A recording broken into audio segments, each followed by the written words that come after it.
Bienvenue à l'exposition des créateurs de masques.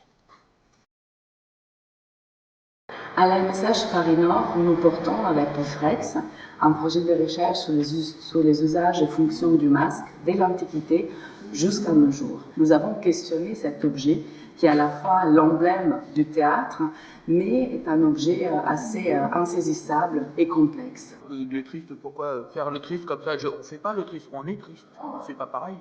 Oui. L'association des créateurs de masques, c'est une association de créateurs de masques de théâtre, de scène.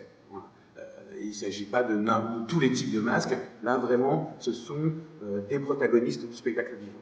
Cette exposition, elle regroupe une cinquantaine de photos qui va mettre en scène différents objets et différents créateurs de masques. C'est-à-dire que là, il y a une quarantaine de créateurs de masques différents qui ont participé ici. Donc vous verrez des univers à la fois esthétiques et à la fois dans la manière de porter les masques, dans la manière de les incarner, qui vont être très différentes.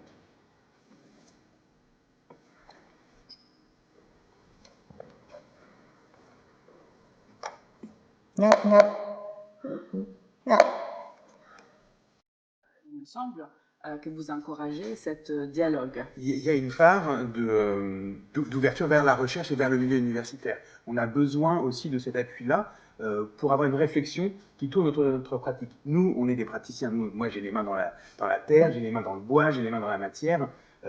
Des fois, les pieds sur un plateau, mais on a besoin aussi de prendre du recul et d'avoir ce recul-là universitaire qui nous permet de théoriser quand même un peu notre pratique. Et de l'autre côté, pour nous, à l'AMSH, mais en ligne générale pour nous enseignants-chercheurs, c'est important quand on travaille sur des sujets hyper contemporains d'avoir ce dialogue direct avec ceux et celles qui fabriquent à la fois les objets de nos recherches, mais aussi les pratiques, les processus de création. Et c'est vrai que cette exposition qui s'appelle « De l'atelier à la scène », quelque part, par ces images, donc par ce tracé iconographique, permet de questionner ces différents endroits. Le 14 mars, venez voir la sorcière à tête fougère.